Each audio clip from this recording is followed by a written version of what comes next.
Boa noite. Eu preciso saber se vocês estão me ouvindo. Vou esperar mais gente entrar. Boa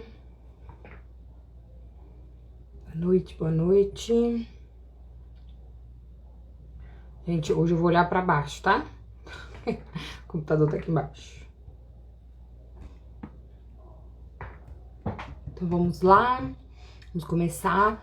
Hoje nós vamos falar sobre chocolate. Essa delícia, essa coisa maravilhosa. Mais especificamente, chocolate no pão de mel, né? Que é o que a gente trabalha aqui. Quero começar um pouquinho lá atrás com a história do pão de mel. Tudo especulação, tá? Ninguém dá certeza de nada, mas dizem que a primeira versão era russa e que eles usavam suco de frutas, castanhas, farinha, especiarias para poder fazer um bolinho e que ficou muito famoso. E esse bolinho se difundiu por aí, muitas pessoas começaram a fazer, e aí cada um começou a fazer a sua versão, cada um começou a fazer de um jeito, tira isso, põe aquilo e vai fazendo, vai fazendo, vai fazendo, até que essa belezura chegou na Europa. Quando o pão de mel chegou na Europa, eles já mudaram um pouco mais a receita. Eles passaram a usar mel como o principal ingrediente, e aí acrescentavam chocolate, né? Chocolate em pó, farinha, ovos, manteiga, e virou aquele bolinho, né? Especiarias, e virou aquele bolinho saboroso, gostoso. O que os europeus tiveram a ideia magnífica? Vamos banhar esse negócio no chocolate? Porque daí a gente consegue segurar o sabor e a umidade por mais tempo, né? Então, assim, isso é claro, se você tem você faz a massa do pão de mel e você só quer ela sequinha, dali 2, 3 dias ela já começa a ficar mais sequinha, mais ressecada, ela já perde um pouco aquele sabor, né? Quando você banha no pão de mel, quando você banha no chocolate, você tem aí um pão de mel que pode durar de 15 a 20 dias, dependendo do jeito que você faz. Então, a historinha do bonitão começa lá atrás e hoje a gente vai falar do chocolate, que é o pão de mel hoje, né? Os europeus fizeram isso lá atrás e agora o que veio pra gente é essa nova versão do pão de mel. Eu quero começar falando um pouco sobre os tipos de chocolate, né? Nós temos o chocolate amargo, o chocolate meio amargo, o chocolate ao leite, o chocolate branco e o blend, né? Hoje em dia o blend você já consegue comprar ele até pronto no mercado. Antigamente a gente precisava fazer essa mistura por conta própria. O chocolate amargo, para um chocolate ser considerado amargo, ele precisa ter pelo menos, no mínimo, 65% cacau. Então, assim, de 65 para cima é um chocolate amargo, né? Tem gente que fala que 56 já começa a ser amargo. Eu não acho. Se você provar, você vai ver que ele tem um pouco mais de açúcar. Então, ele não é tão amargo assim. De 60 para cima, é com certeza, na hora que você colocar na boca, você já vai sentir esse sabor mais amargo do chocolate. O chocolate amargo, ele tem muito pouco açúcar e zero leite. Então, ele não tem absolutamente nada de leite. Os ingredientes são bem massa de cacau, cacau em pó, açúcar e talvez um emulsionante, uma lecitina de soja. Nada mais que isso. Quando a gente vai trabalhar com o chocolate meio amargo, aí já cai para uns 50%. 50% de massa de cacau já é considerado um chocolate meio amargo. Esse chocolate meio amargo é o que eu uso para fazer o pão de mel. É o que eu mais gosto. E mais lá pra frente eu vou explicar para vocês por que eu gosto desse. Ele já é acrescido de açúcar e pode ser que algumas marcas já colocam um pouquinho de leite. Às vezes não colocam, né? Coloca aquele leitinho em pó, já dá aquela mudadinha, já dá aquela variada nele. O chocolate ao leite, gente, eu estiver indo muito rápido, vocês me falem aí nos comentários que eu vou dar uma segurada, tá?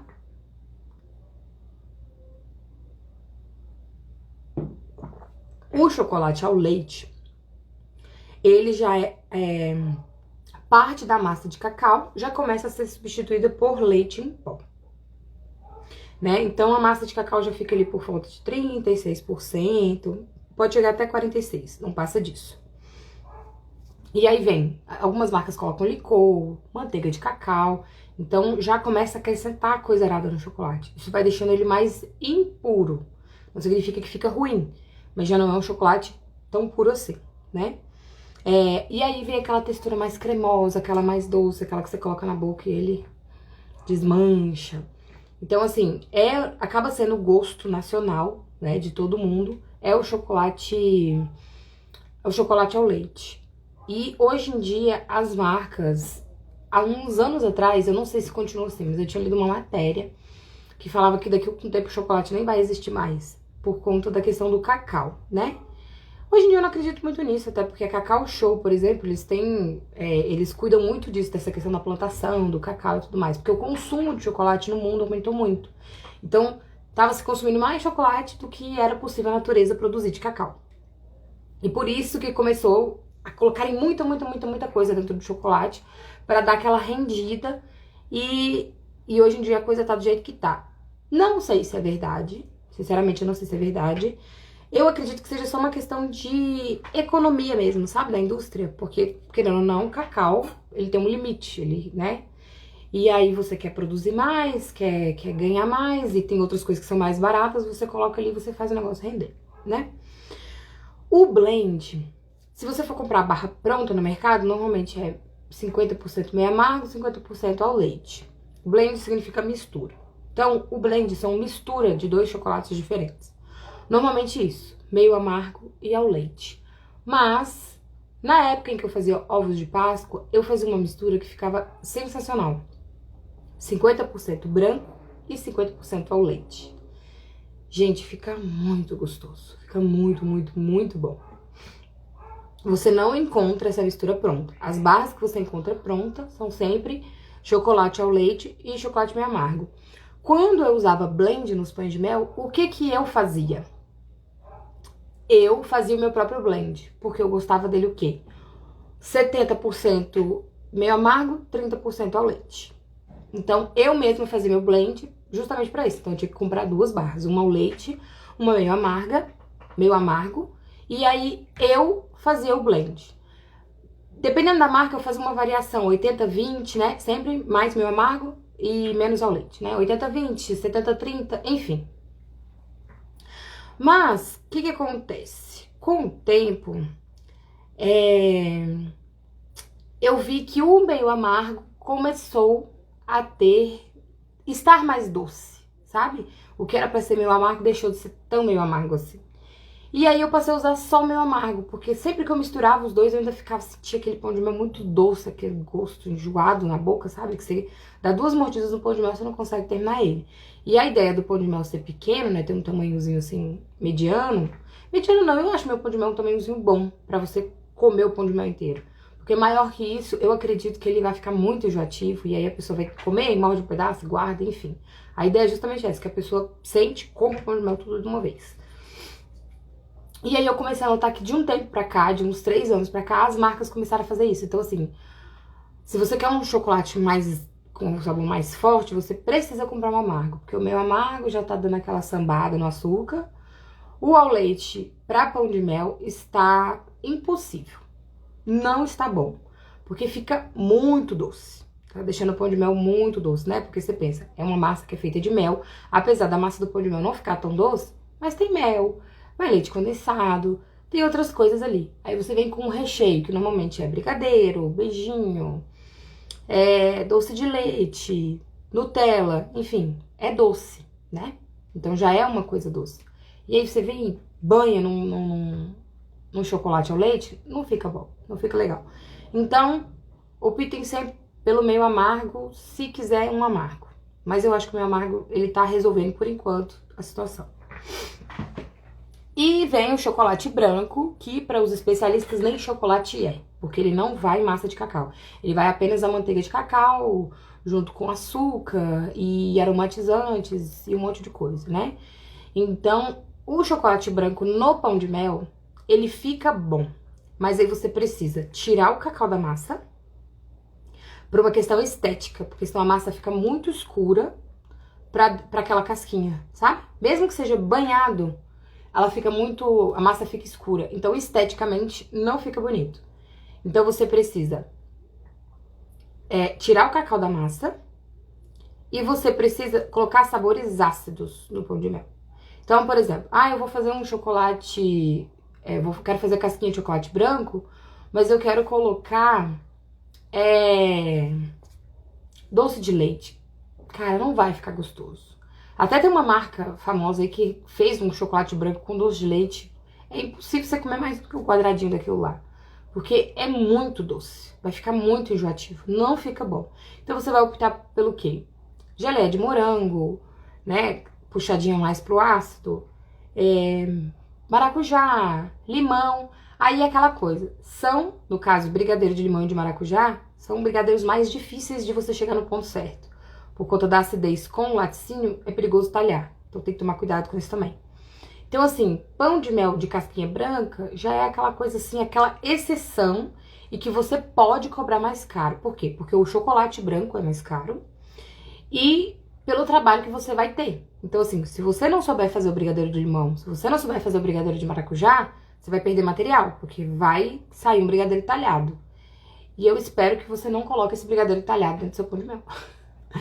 Então, assim, a coisa da tentativa, eu passei um bom tempo tentando essa história desse brigadeiro de limão até chegar no ponto bom. Porque ele é muito difícil de fazer. Então, o branco, para pão de mel, eu deixaria bem para escanteio. E acontecer de colocar ele só nessa situação mesmo. De conseguir, uma encomenda especial, um volume alto, um volume grande de pedido. Mas no dia a dia, eu acho que você manter um tipo só de chocolate para banhar o seu chocolate te economiza tempo e dinheiro mesmo. Tempo por quê? Porque se você fez casquinha branca na forma, você não pode colocar o chocolate preto ali. Se você fez casquinha preto, muito menos chocolate branco, porque você vai manchar o chocolate preto, porque você vai manchar o chocolate branco. Então, tem que ficar ligado nisso daí, tá? Então, não é só uma questão de, eu quero fazer. Você tem que pensar também na questão de tempo e de monetizar. Vamos lá.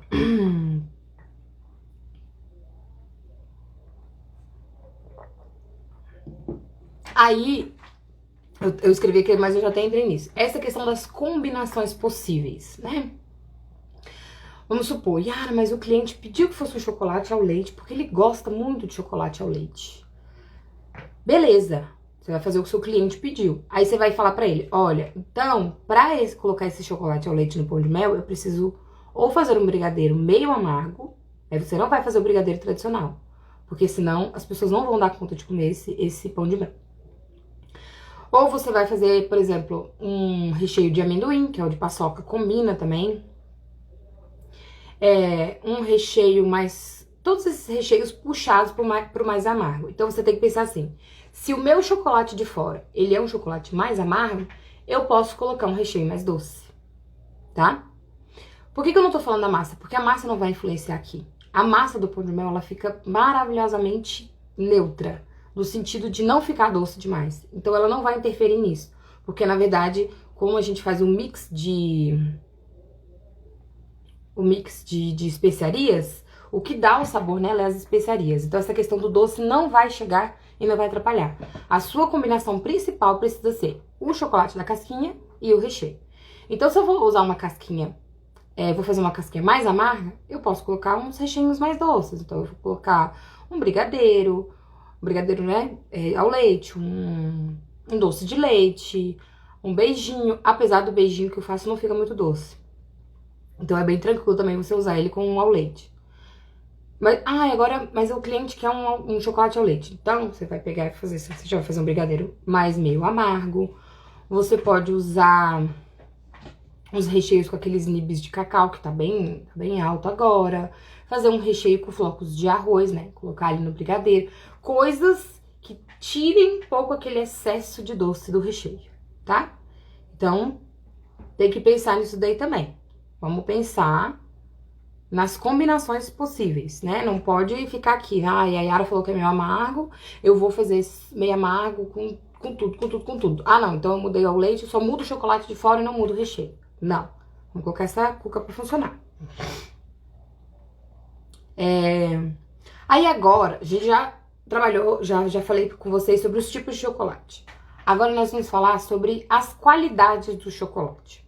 Então, existem duas qualidades de chocolate. Na verdade, existem três. Mas tem uma que eu vou indicar pra vocês não usarem nunca. Mas assim, a primeira é o chocolate nobre. aquele chocolate maravilhoso, aquele mais puro, aquele que você coloca na boca, você chega no céu. Esse chocolate, ele é muito bom, mas ele é mais difícil de trabalhar. Se você não sabe o que você está fazendo, é melhor não usá-lo. Por que que acontece? Às vezes a gente vê um videozinho rápido aqui no Reels, aquela coisa, a pessoa derrete uma barrinha de um chocolate nobre, e aí você vê ela derretendo, você vê ela banhando qualquer coisa ali, e ela bota no papel manteiga e ela enfia na geladeira. E depois ela mostra o vídeo comendo aquele chocolate durinho e crocante. Isso é lindo no vídeo, e só vai funcionar pra isso. No longo prazo, isso não vai funcionar. Por quê? Porque o chocolate nobre, ele precisa ser temperado. Ele precisa. Ele não tá pronto pra você derreter e banhar qualquer coisa nele. Ah, mas se eu botar na geladeira? Se você colocar na geladeira e mantiver ele na geladeira, vai dar certo. Só que o pão de mel não é pra ser mantido na geladeira. O pão de mel é pra você fazer e ele ser mantido na temperatura ambiente, né? Se você não morar num lugar extremamente quente.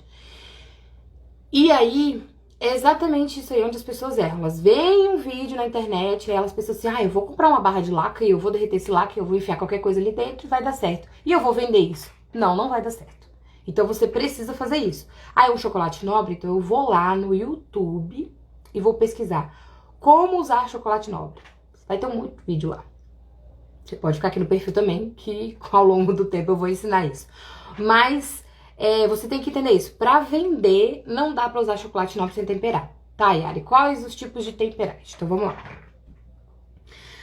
Você vai derreter. Isso não vou te dar temperaturas específicas, porque cada marca vai ter uma temperatura específica, tá? Que você precisa pra derreter o chocolate, e aí você não pode passar essa temperatura.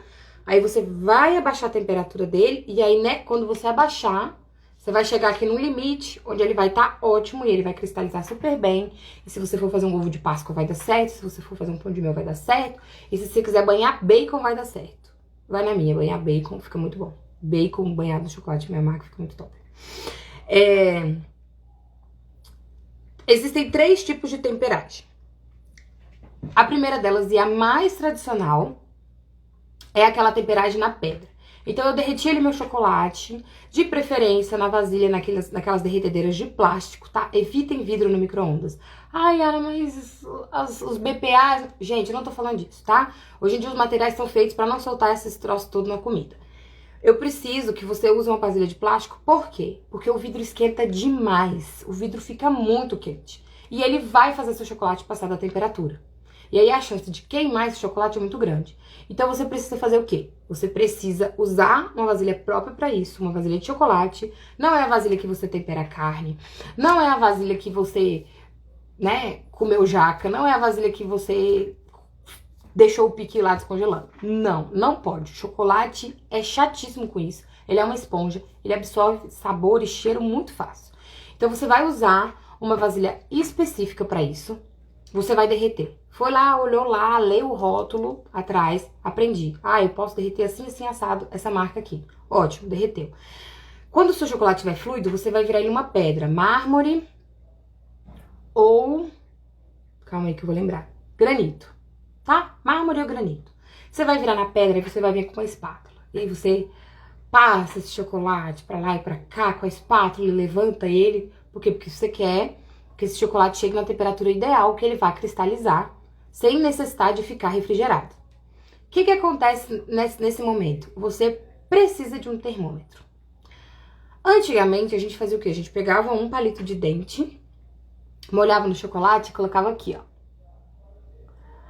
Hoje em dia, isso não funciona mais. Por quê? Justamente porque cada marca é uma marca. Cada marca te dá uma temperatura diferente. Então, você vai colocar aqui, sentir um geladinho, você vai pensar, tá bom. Mas aí, às vezes, 1 grau daquela marca lá que você tá usando faz diferença e seu chocolate não cristaliza. Então, tenha um termômetro. Os termômetros agora ficaram extremamente caros, estão pela hora da morte. Por conta dessa história aí da situação atual do país, que o povo ficou pedindo febre de todo mundo. Então, assim, na época, aquele meu termômetro de laser, eu paguei nele R$34. Hoje em dia, você não compra um termômetro por menos de 300. Existem outros termômetros culinários, aqueles que você toca direto na comida. Então, opte por esses, mas você precisa ter um termômetro na hora de temperar, para você poder abaixar e chegar na temperatura exata. E outra coisa, Cada tipo de chocolate é uma temperagem diferente, é uma temperatura diferente. O meio amargo é um, o amargo é outro, o ao leite é outro, o blend é outro e o branco é outro. Não acho que, eu vou chegar em 28 graus e tudo aqui vai dar certo. Não vai. Então, você precisa ficar atento, leia o rótulo, né? Os sites das marcas também tem isso no site, lá, as informações no site. Então, vocês precisam ficar atentos com isso. O segundo tipo de temperagem é por acréscimo. Então, assim, eu vou derreter 1 kg de chocolate. O que eu faço? Eu derreto 500 gramas, deixo bem derretidinho. E os outros 500 eu vou colocando bem raspadinho, bem miudinho, aos poucos. E vou mexendo. Vou acrescentando e vou mexendo. Vou acrescentando e vou mexendo. E aí você vai fazendo isso até derreter todo o chocolate, porque o calor desse que você já derreteu vai derreter o outro que você vai acrescentar. E aí você fez todo esse processo, termômetro, coloca o termômetro lá. Chegou na temperatura ideal, corre para o abraço. Você já pode usar esse chocolate. E o terceiro e mais difícil é o que eu não indico para ser usado, tá? Se você não souber o que você tá fazendo, não use, que é pela potência do micro-ondas. Aí você precisa saber regular a potência do seu micro-ondas. Você coloca a potência bem baixinha. E aí você vai colocando de minuto em minuto. E isso vai fazer com que a temperatura não chegue muito forte no seu chocolate. Ele vai derreter, mas ele vai derreter bem lentamente. E aí você consegue a temperatura sem precisar colocar na pedra e ficar arrastando pra lá e pra cá. E sem precisar ficar acrescentando chocolate e mexendo. Funciona muito. Eu usei por muito tempo. Mas é mais chatinho justamente por isso, tá? Então assim, eu tenho uma produção muito grande, eu tenho espaço. Vai na temperagem da pedra, que é muito melhor. Você despeja aquele chocolate na pedra e mexe para um lado e para o outro. Vai ficar perfeito. A chance de você errar é bem menor. E aí, a gente tem o chocolate fracionado, né? Chocolate fracionado, cobertura, sabor, tal, né? Meio amargo, sabor ao leite, sabor blend, sabor branco. Mas o chocolate fracionado. O chocolate fracionado, ele é muito maravilhoso, porque ele é muito prático, né? Então, se você não tem experiência com o chocolate ao leite, o chocolate nobre, se você não tem experiência com o chocolate nobre, se você não quer se dar o trabalho, se você tem pouco espaço, né? Não tem uma pedra, alguma coisa pra você bater esse chocolate, né? Temperar esse chocolate, o fracionado é o que vai. Aí você vai ter que fazer o quê? Descobrir qual marca que vai te servir melhor. Por quê? Porque hoje em dia a gente tem muitas marcas no mercado, mas muitas marcas mesmo, muitas. E aí você tem que pensar assim, você pode olhar atrás a ordem dos ingredientes, lembrando que quando você tem os ingredientes no rótulo atrás, o primeiro ingrediente é o que mais tem, o segundo é o segundo que mais tem. Então assim, eles estão em ordem decrescente, então do maior pro menor. E aí você vai olhar e vai falar assim, essa marca aqui tá ok, essa marca aqui já não é tão boa. Você pode ir testando também, né? Conforme os anos foram passando, eu saí testando tudo quanto foi marca. Surgiram umas novas agora que eu ainda não testei, mas logo quero testar, pra ficar mais fácil. Então assim, hoje a que eu indico, que a que eu uso é Cical, né? Calebo também tem, mas Calebo é um outro nível. Cical atende super bem, porque as coberturas são muito boas, são fáceis de derreter, são gostosas, não tem aquele sabor horroroso de gordura e são fluidas, né? Então, esse chocolate vale muito a pena. Aí tem aquela que eu falei pra vocês que não é pra usar de jeito nenhum. Hoje em dia, são pouquíssimas, mas pouquíssimas mesmo, as marcas que ainda usam chocolate hidrogenado. Quando vocês verem aquelas marcas que tá escrito assim, raspar e cobrir, são chocolates hidrogenados. Sabe quando você vai numa padaria que tem sabe aquelas coisinhas de chocolate assim, aquelas raspado bem bonito? É chocolate hidrogenado. Por quê? Porque a gordura dele é tanta que faz ele se curvar sem quebrar.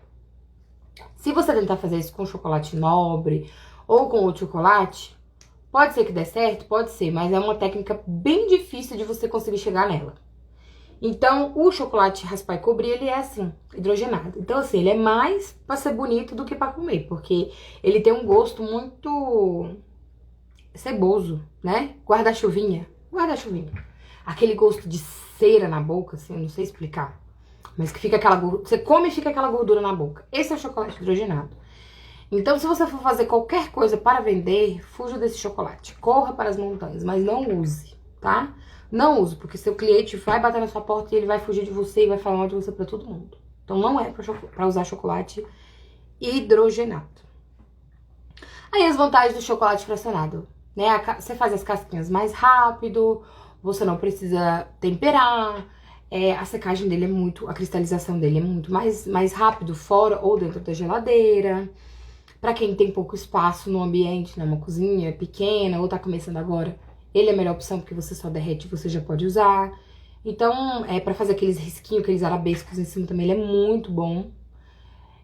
Eu acho que pra quem tá começando, vale a pena investir nesse. E questão de valor, de preço, né?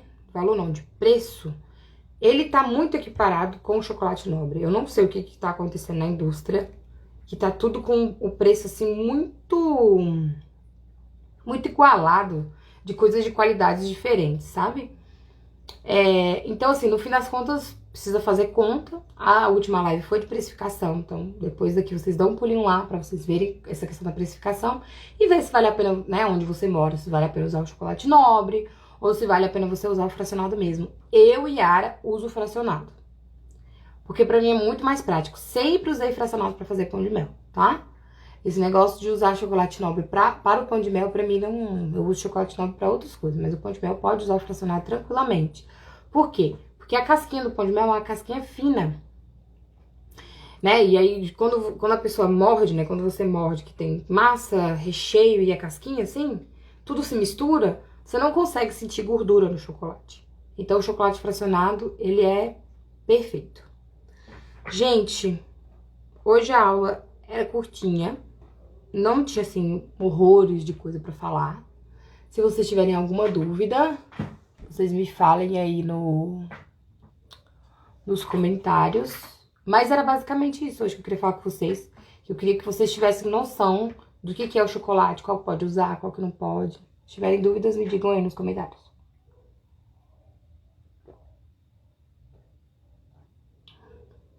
Se não tiverem...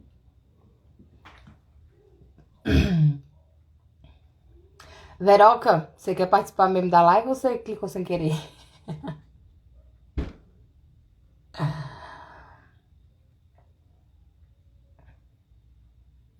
Vamos ver, vamos ver. Gente, se não tiver comentários, é isso aí.